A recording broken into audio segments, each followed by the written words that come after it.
Muito bem, todo mundo sabia que estava acompanhando as postagens do Roberto Jefferson que ele ia acabar preso nesse inquérito das fake news relatado pelo Alexandre de Moraes e aberto pelo Dias Toffoli. Sabia porque o Daniel Silveira, deputado federal bolsonarista, já tinha sido preso. E o Daniel Silveira tinha sido preso depois de um vídeo em que ele fez ameaças, em que ele disse que os ministros deveriam ser destituídos, pregou AI-5, falou que ia perseguir os ministros, que sabia onde eles andavam, com quem andavam. Essas barbaridades que merecem a devida punição legal. A prisão preventiva é uma outra discussão em que cabe aí muitos argumentos. E foi isso que eu coloquei no caso do Daniel Silveira e, obviamente, é isso que eu coloco agora também. Agora, isso não tira, repito, a investida vertiginosa, cada vez mais agressiva por parte do Roberto Jefferson em ataques ao Supremo Tribunal Federal, aos seus ministros, com uma linguagem chula, bárbara, que, obviamente, torna várias das suas postagens enquadráveis em diversos crimes, dos quais ele precisa, sobre os quais ele precisa ser responsabilizado. A questão que se discute é só se deve haver a privação de liberdade nesse momento ou não. E eu sou muito refratário a ameaças, né? Eu sei o que é ser ameaçado, já fui várias vezes, acabei de ganhar, inclusive, um processo em segunda instância por ameaça à vida, e é um troço bastante delicado, sobre o qual deveria haver, inclusive, leis mais claras, né? Porque a partir do momento que alguém faz uma ameaça e estimula isso, hoje em dia, numa rede social que tem um alcance, você atinge outras pessoas, você eventualmente se aproveita de um clima de polarização, isso pode gerar atitudes violentas a qualquer momento. E quando o sujeito anuncia algo que ele vai fazer, ou mesmo ameaça, né? Porque tudo se enquadra em ameaça, mas às vezes a ameaça ela vem com a afirmação direta. No meu caso era, né? De que a pessoa iria fazer isso, né? Eventualmente matar outra pessoa. No caso do Roberto Jefferson, é mais aquele ataque direto aos ministros, à própria democracia, ameaça, inclusive, repetida do Jair Bolsonaro, de que não haveria eleição sem a aprovação do voto impresso. Aí, se você não age contra aquela pessoa de uma maneira eficaz e rápida, e aqui eu estou falando em termos genéricos, não estou falando especificamente de prisão, depois, se acontece alguma coisa, todo mundo vai falar, bom, foi anunciado, tá aí, crônica de uma morte anunciada, crônica de um ataque anunciado e tal, e vai haver uma reclamação de que ninguém fez nada para evitar que aquilo aconteça. Então, é um debate delicado a respeito da prisão em si. Só que, como o Supremo já vinha se comportando dessa maneira, estava claro que o Roberto Jefferson iria ser preso e, aparentemente, dados todos esses elementos, ele pediu, né, entre aspas, ele lutou para isso. É alguém em busca de relevância, não consegue ter por outros meios. Aliás, isso é um padrão bolsonarista, né? Você tem aí a claque também de microfone e tal. Toda uma turma que não consegue ter relevância pela qualidade do trabalho e tenta ter relevância pela sabugice, tenta ter relevância pela vassalagem diante de um grupo que está no poder. O caso do Roberto Jefferson é muito parecido. Então ele foi condenado no mensalão do PT e ao mesmo tempo, aliado de Jair Bolsonaro. Ele fazia parte daquela turma do Centrão. Só que hoje a turma do Centrão tem um comportamento diferente dele, porque a turma do Centrão gosta de posar de fiadora da democracia. Ela é aquela turma que está lucrando horrores, com boquinhas e emendas, passando a boiada lá sob a gestão do Arthur Lira na Câmara dos Deputados, mas quando vem aí essas ameaças bolsonaristas, a democracia, o sistema eleitoral, eles colocam panos quentes, minimizam e servem de meio de campo, inclusive com o Poder Judiciário, com o qual eles não querem qualquer tipo de ruído, porque são investigados. Arthur Lira condenado em 2 ações por improbidade, Ciro Nogueira é alvo de 5 investigações, para além do inquérito do quadrilhão do PP, em que os 2 eram acusados e que foi arquivado na segunda turma do Supremo Tribunal Federal, com votos Gilmar Mendes, Ricardo Lewandowski, e do indicado por Bolsonaro, Cássio Nunes Marques. Está lá para isso também. Apadrinhado pelo Ciro Nogueira, que queria a indicação dele desde 2019. Conseguiu com Bolsonaro. Então, você tem esse centrão do fisiologismo, do patrimonialismo, que esse reacionarismo bolsonarista tenta encobrir, porque Bolsonaro está lá permitindo tudo isso. Ao mesmo tempo, ele tem essa ala e essa retórica dele mesmo de atacar o Tribunal Superior Eleitoral e alguns ministros do Supremo Tribunal Federal, posando de um político antissistema, quando, na verdade, repito, ele fortalece o sistema por dentro. Aliás, publiquei artigo hoje a respeito disso. A função do reacionarismo aloprado. Roberto Jefferson saiu dessa posição de centrão fisiológico para ir surfar na onda dos reacionários aloprados, das redes bolsonaristas. E aí ele faz aquelas postagens com armas de fogo, inclusive, às vezes naquela cafonice de cavaleiro andante, com marcha militar tocando no fundo e tal, e todo um uniforme, uma pose de quem está combatendo o comunismo, das forças. Aquele discurso mítico para a massa de manobra fanatizada, que soa ridículo para qualquer pessoa que esteja com os na realidade. Esse inquérito foi aberto, e aí eu preciso voltar a um tema que eu já abordei aqui no Salve Salve Band News, com a complacência da família Bolsonaro. Jair Bolsonaro nomeou Augusto Aras, procurador-geral da República, e André Mendonça, advogado-geral da União. Aras, que promovia a festa lá com a turma do José Dirceu, foi pego emprestado do lulismo, e André Mendonça, que organizou livro em homenagem aos 10 anos de Dias Toffoli no STF, é o homem do PT no Supremo. Mesmo assim, Bolsonaro nomeou os dois. Precisava de gente disposta ali a zelar pela impunidade no país, como eles têm feito. E o que eles fizeram? Eles endossaram a abertura desse inquérito pelo Dias Toffoli, que a família Bolsonaro não queria melindrar. Porque Flávio Bolsonaro é investigado por organização criminosa, peculato, lavagem de dinheiro.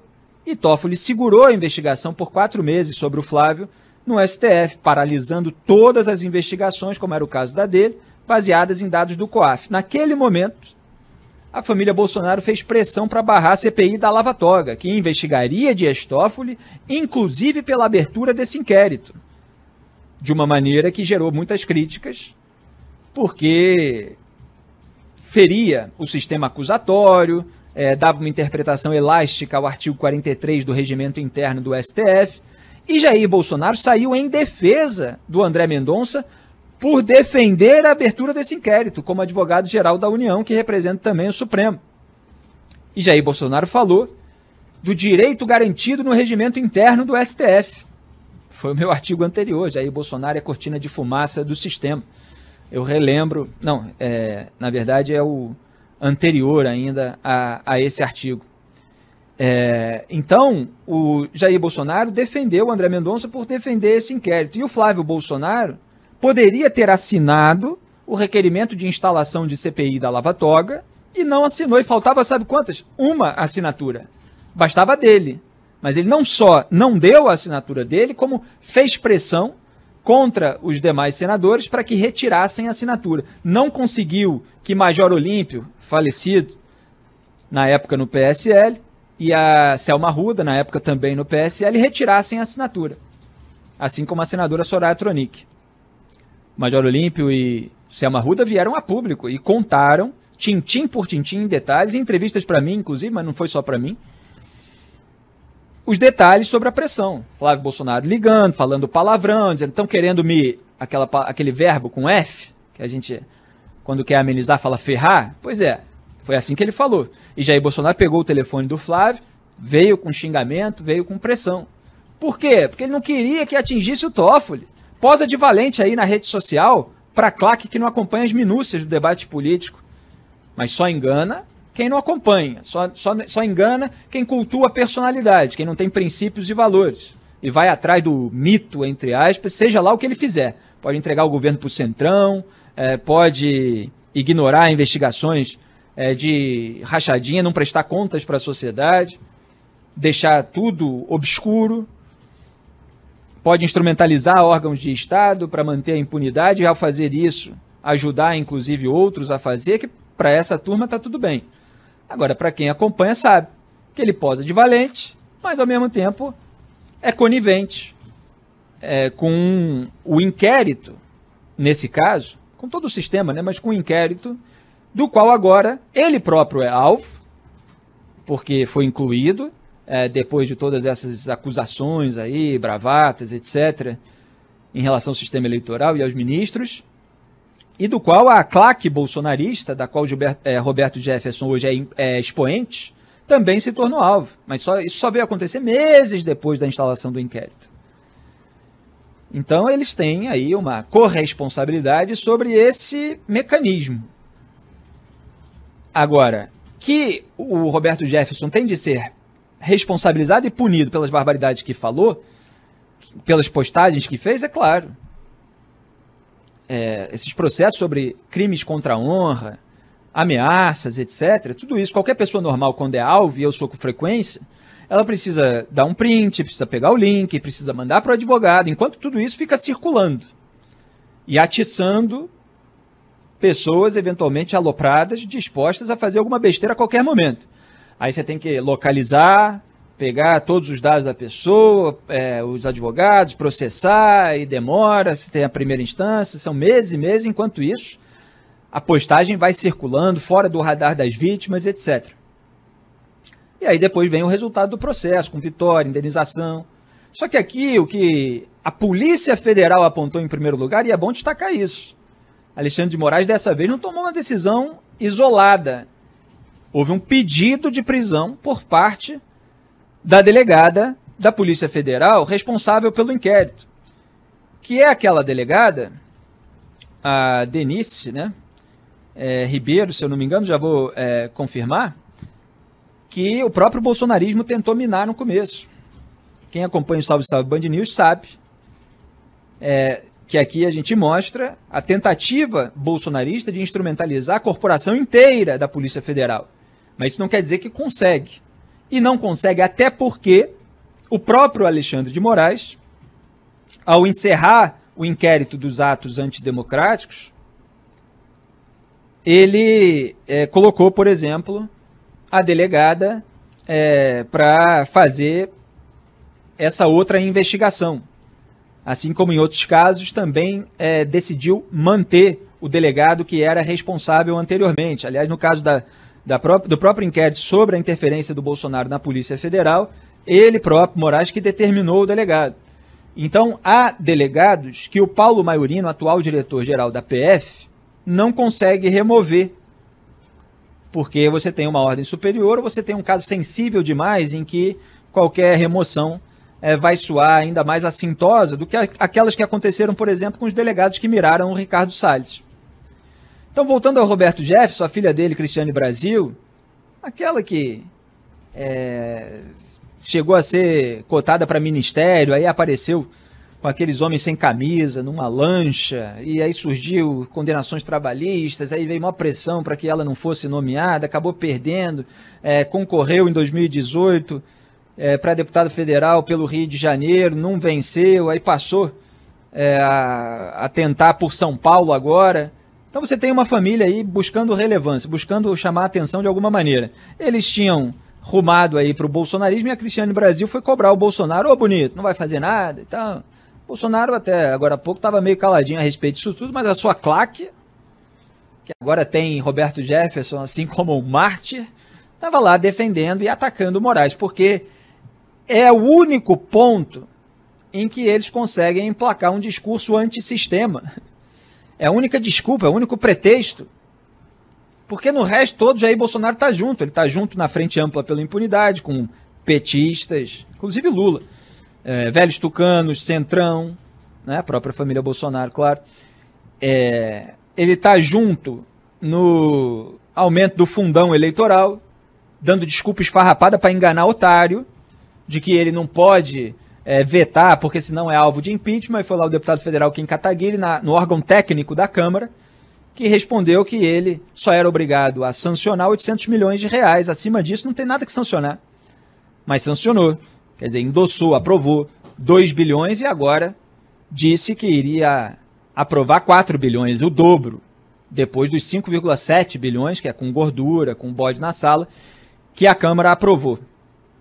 Então, esse discurso contra o STF é um discurso que mobiliza massas de manobra. E aí, o bolsonarismo usa o caso do Roberto Jefferson, que decidiu ser mártir, né, da liberdade de aloprar, para tentar resgatar aí parte do seu eleitorado que se perdeu. E muita gente vai caindo. E por que também esse discurso exerce algum apelo? Primeiro, pela incapacidade que muita gente tem de acompanhar em minúcias o noticiário e de evitar maniqueísmos. Entender que Roberto Jefferson precisa ser punido, você tem uma discussão que é legítima sobre os caminhos disso e sobre a necessidade ou não de prisão preventiva. Mas as postagens são estúpidas e criminosas. Então, a punição tem de haver.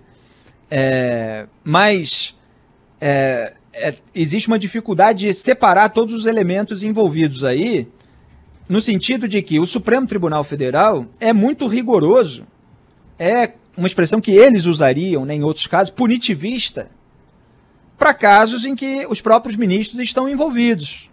Só que eles são garantistas da impunidade para todos os outros, inclusive para a família Bolsonaro.